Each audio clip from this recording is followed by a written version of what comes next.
kemudian kapaknya itu memotong bagian tubuh yang lain sampai 18 bagian.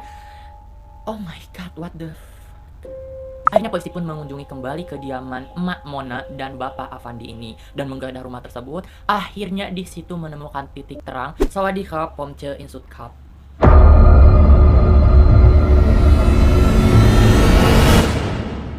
Wadidukon sabai di myhub, apa kabar kalian semua? Oke, di video kali ini aku bakalan bercerita ke kalian karena akhir-akhir ini aku lagi suka banget nonton konten horor, lagi suka banget nonton film-film yang menegangkan. Akhirnya aku buatlah video kali ini untuk bercerita ke kalian, cerita yang menurut aku menarik buat disampaikan. Dan disclaimer dari awal, apabila kamu merupakan orang yang penakut, aku saranin buat stop video sampai di sini aja karena aku nggak mau kamu kena penyakit mental gara-gara cerita yang aku sampaikan. Tapi jika kamu penasaran dengan cerita yang akan aku sampaikan, serta suka konten horor dan hal-hal yang menegangkan, kalian bisa tonton dan simak video ini sampai selesai.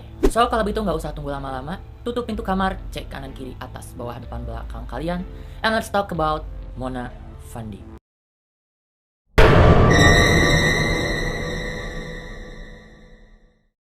Oke, kita buka ceritanya dengan pengenalan siapa sih Mona Fandi ini. Bagi kalian yang suka nonton konten-konten dengan kasus-kasus kayak gini, pasti kalian udah gak asing lagi dengan kasus Mona Fandi.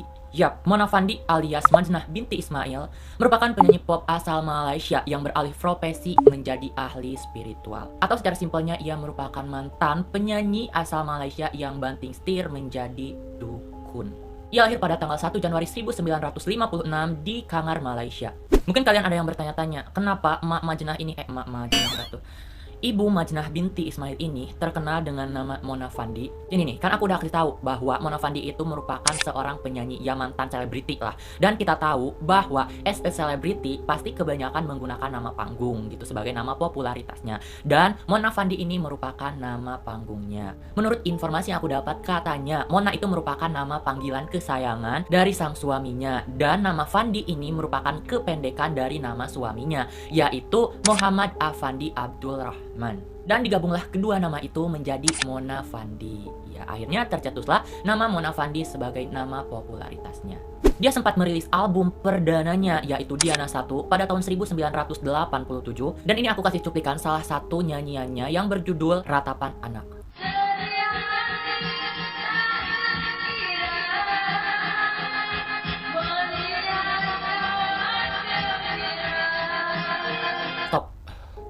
Jujur, nggak tahu kenapa, kayak ketika aku dengar lagunya, aku dengar terngiang-ngiang aja gitu mengenai nyanyiannya tuh kayak merinding, gak jelas gitu loh. I don't know gitu, mungkin aku udah tahu cerita dia, aku tahu kasus ini, terus dengar lagu yang ia nyanyikan. I feel so. Nah, karena munculnya penyanyi pendatang baru, nama Mona Fandi pun mulai tergeserkan. Ketenarannya kalah saing dengan anak-anak muda yang jauh lebih fresh, jauh lebih berkualitas, dan jauh lebih kekinian daripada ia yang sudah tua. Kutor honakap. Alhasil ia pun putus asa untuk menjadi seorang penyanyi, tapi ia tetap kekeh ingin terlihat fashionable, ingin terlihat modis, ingin terlihat elegan, dan ia pun berpikir bagaimana caranya supaya tetap terlihat cantik dan mendapatkan uang yang banyak. Akhirnya ia pun memutuskan untuk menjadi seorang dukun. Dan kalian tahu, ia mempelajari ilmu hitamnya selain di negaranya, yaitu di Malaysia. Ia juga sempat merantau, kayak gua sekarang dong merantau. Bukan, tapi ini tujuannya beda. Ia datang ke kota-kota yang ada di Indonesia. Katanya ia mempelajarinya di Medan, Kalimantan, dan daerah Jawa Barat. Aku nggak tahu apakah ini beneran atau enggak, tapi menurut informasi yang aku dapat sih seperti itu. Tapi kenapa ia mempelajari ilmu hitamnya bela-belain datang ke Indonesia? Apakah ini artinya Indonesia terkenal dengan ilmu-ilmu kayak gitunya? Dan kemudian setelah ia mempelajari ilmu-ilmunya di Indonesia, ia pun pulang lagi ke Malaysia dan membuka praktek dukunnya. Setelah beberapa lama tidak diduga, ternyata ia pun terkenal di kalangan orang-orang penting Malaysia. Ia disinyalir memiliki klien-klien dari selebriti-selebriti papan atas, serta orang-orang politikus negara tersebut. Terus sebenarnya apa sih kasus dari Mona Fandi ini hingga terkenal banget di Malaysia? Dia diduga telah membunuh kliennya, yaitu seorang mantan ahli undangan negeri Pahang dari Partai Pertubuhan Kebangsaan Melayu Bersatu atau dikenal dengan United Malaysia Nation Organization atau disingkat UMNO, yaitu Bapak Majlan Idris. Ia memutilasi kliennya dengan memotong-motong bagian tubuhnya menjadi 18 bagian. Sampai sini kalian kuat? Siap lanjut? Oke, kita lanjut ke kronologi pembunuhan.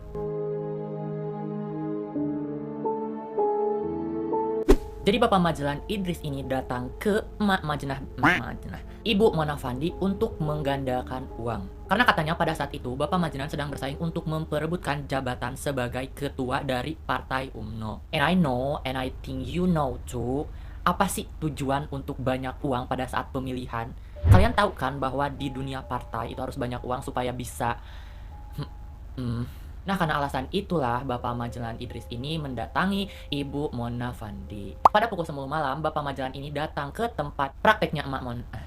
Gak apa-apa lah, Emak Mona aja, prakteknya Emak Mona. Dan ia pun masuk ke dalam dan bertemu dengan suaminya yaitu Bapak Apandi, dan bertemu dengan pembantunya yaitu Bapak Juraimi. Kemudian mereka pun mulai ngobrol, mulai berbincang-bincang, stepnya seperti apa, gimana aja yang harus Bapak Idris ini lakukan gitu. Dan sebelum itu Bapak Idris mengasih uang DP-nya terlebih dahulu sebesar 500 ringgit Malaysia. Aku nggak tahu ya lebih tepatnya apa, cuman banyak banget infonya, ada yang bilang 500 ringgit, 100 ribu ringgit, 300 ribu ringgit. Yang jelas ia mengasih terlebih dahulu DP-nya beserta dengan sertifikat pentingnya ya, sertifikat tanah, rumah dan lain-lain milik Pak Majlan Idris kepada si Emak Mona ini. Dan sekarang praktek pembunuhan dimulai. Bapak Idris langsung diarahkan ke suatu ruangan di mana ruangan tersebut terdapat bak untuk mandi dan ia langsung disuruh untuk mandi kembang. Nah, Tuhan sebenarnya nggak aneh kalau emang disinyalir dia itu mempelajari ilmu hitamnya di Indonesia, karena di Indonesia emang identik banget dengan praktek mandi kembangnya, dan ini emang jelas banget gitu bahwa salah satu prakteknya yaitu mandi kembang.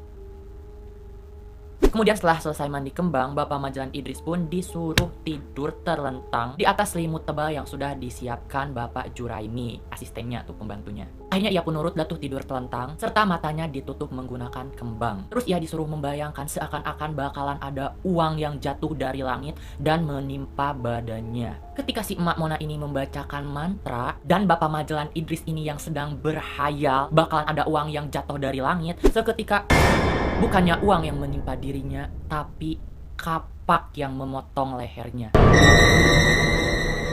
Ketika kapaknya udah menebas leher dari Bapak Majlan Idris ini, darah pun mulai bercucuran dari leher yang belum terpotong. Ih, kebayang gak tuh? Aduh, muncratnya darah dari leher mengalir ke alas selimut yang tadi, kemudian kapaknya itu memotong bagian tubuh yang lain sampai 18 bagian. Oh my god, what the... Akhirnya setelah terpotong-potong menjadi 18 bagian, si Jumairi ini pun memasukkan potongan tubuh tersebut ke dalam ember. Kemudian bertanya tuh kepada juraganya ya, si nenek-nenek lampir sama si aki-aki psikopat ini. Bun, ini potongannya mau gimana ini? Si Emak Mona pun menjawab, udah masukin aja ke lubang yang udah lo siapin 1 minggu lalu. Dan akhirnya potongan dari tubuh Bapak Majlan Idris pun dikubur di lubang yang sudah disediakan dan menutupinya menggunakan semen.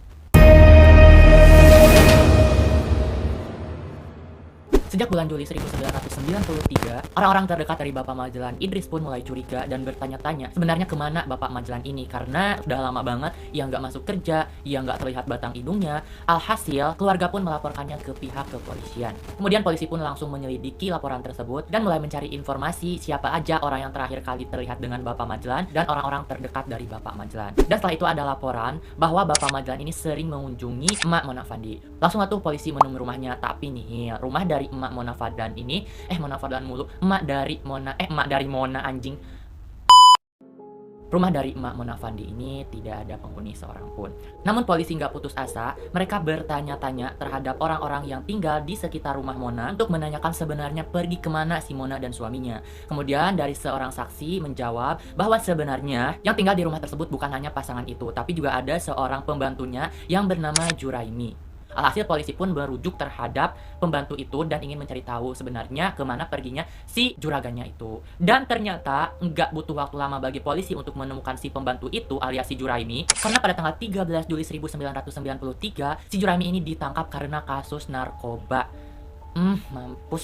Otomatis dong polisi ini menginterogasi si Juraimi sebenarnya apa yang terjadi, apakah tahu menahu mengenai kasus dari Majalah Idris atau enggak. Dan ketika diinterogasi, pada awalnya ia nggak mengaku, ia nggak tahu apa-apa mengenai Majalah Idris. Akhirnya polisi pun mengunjungi kembali kediaman Emak Mona dan Bapak Afandi ini dan menggeledah rumah tersebut. Akhirnya di situ menemukan titik terang, terdapat sertifikat milik Bapak Majalah Idris. Nah tadi kan aku ceritain dari awal bahwa si Bapak Majalah ini tuh sempat memberikan jaminan sertifikatnya bersama DP uangnya terlebih dahulu kan. Nah di situ ternyata surat-surat sertifikatnya itu masih disimpan di rumah itu. Alhasil dengan bukti tersebut ia mendesak si Juraimi dan akhirnya mengakui semua perbuatannya. Kemudian polisi pun menelusuri keberadaan si Mona dan si Afandi ini dengan cara membuat pengumuman jika ada yang melihat mobil Bapak Majalah Idris maka cepat-cepatlah lapor ke pihak polisian terdekat. Dan akhirnya setelah beberapa hari kemudian adalah tuh seorang sales yang melaporkan transaksi penjualannya yang telah dilakukan beberapa waktu lalu. Dan ternyata setelah diselidiki transaksi itu dilakukan oleh si Mona dan si Afandi. Emosi saya, maaf ya. Dengan kekuatan kepolisian, akhirnya si Mona dan si Afandi pun ditemukan di Wangsa Maju, Kuala Lumpur. Dan asal kalian tahu ya, ketika mereka ditangkap di Kuala Lumpur, mereka telah berpoya-poya menggunakan uang Bapak Majalah dengan membeli mobil mewah, membeli baju-baju branded, dan satu lagi, si nenek-nenek ini perawatan kulit, cenah. Aduh, sawadikap. Kemudian mereka berdua ditangkap dan diinterogasi. Pada saat diinterogasi, seperti biasa, mereka menolak bahkan menuduh Juraimi yang tiba-tiba memenggal alias membunuh Bapak Majalah Idris tanpa sepengetahuan Emak Mona dan Aki Afandi. Tuh kan Juraimi, lo jadi dituduh. Sabar. Tapi setelah beberapa lama didesak dan diberikan bukti-bukti dengan pernyataan dari Juraimi juga, akhirnya mereka berdua mengakui perbuatan yang telah dilakukannya. Kemudian ke part yang terakhir yaitu hukuman yang diterima. Jadi pada tanggal 9 Februari 1995, mereka resmi diputuskan untuk hukuman gantung. Dan yang paling aku gedek, kalian lihat foto-foto di Google, si nenek-nenek Mona ini nggak menunjukkan rasa bersalah. Ketika ia melakukan sidang, ia tetap tersenyum kayak, hey man, hey everybody, this is me gitu. Semua mata tertuju pada aku. Anjing nggak tuh? Kayak mungkin karena dulunya pernah jadi artis, dulunya pernah pengen jadi orang terkenal gitu. Akhirnya ketika kamera menyorot dirinya kayak, wah akhirnya gua comeback gitu. What? I don't know. Tapi pada tahun 1999, diduga mereka sempat mengajukan banding dan akhirnya ditolak. Mampus nggak tuh ditolak? Dia lu banding-banding, udah menggaleher orang juga. Dan akhirnya pada tanggal 2001, mereka akan menjalani proses hukuman gantung. Dan kalian tahu yang bikin heran semua orang di sana, bahkan kita-kita sekarang nih, yang udah tahu kasus ini, kan biasanya kalau orang yang akan dihukum mati itu diberi kayak free privilege khusus gitu, kayak makanan kesukaannya apa gitu dikasih, terus keinginannya apa terus dikasih, dan ketemu keluarganya gitu, terus ya permintaan-permintaan terakhirnya gitu. Dan kalian tahu ketika si eksekutor ini mengatakan, ucapkan kata-kata terakhir kamu, dan dia menjawab hanya 3 kata, yaitu aku takkan mati. Sontak itu pun buat orang-orang di sana kaget gitu, kayak bukannya kayak mohon maaf gitu terhadap atau kayak menyesal gitu atau apa gitu, tapi dia tuh hanya mengucapkan aku takkan mati. Dan akhirnya mulailah tuh gitu eksekusi tersebut. Ketiga orang langsung melakukan hukuman gantung. Dan ternyata si nenek Mona Fandi ini belum mati. Akhirnya dilakukanlah tuh gantung yang kedua. Ditanya lagi tuh sama si eksekutor, apa kata-kata terakhir kamu? Ia masih menjawab, aku takkan mati. Digantunglah tuh, beneran masih belum mati. Digantunglah tuh untuk ketiga kalinya dan nanya lagi, apa kata-kata terakhir kamu? Aku takkan mati, dan mati dah tuh dia. Mohon maaf nih, emosi saya, sawadee. Nah, itu dia cerita aku pada video kali ini. Gimana menurut kalian? Apakah cerita dari kasus Mona Fandi ini merupakan cerita yang paling ekstrim? Atau mungkin ada cerita-cerita yang lain yang lebih ekstrim lagi? Komen di bawah. Dan jika kalian suka dengan konten aku yang kayak gini, kalian bisa request. Atau bisa kalian kasih saran ke aku kira-kira buat konten apa lagi yang sekiranya menarik, yang sekiranya kalian suka. Kalau itu memungkinkan, aku bakal buat menurut saran yang kalian masukkan di kolom komentar. Sekali lagi, jika kalian suka dengan videonya, aku mohon minta like-nya dan kalian tekan tombol subscribe-nya dan tekan lonceng notifikasinya supaya kalian dapat notifikasi dari video-video terbaru dari channel ini. So, segitu dulu video kali ini. Mohon maaf apabila ada kesalahan. Buat kalian yang udah nonton sampai akhir. See you di next video. Bye-bye.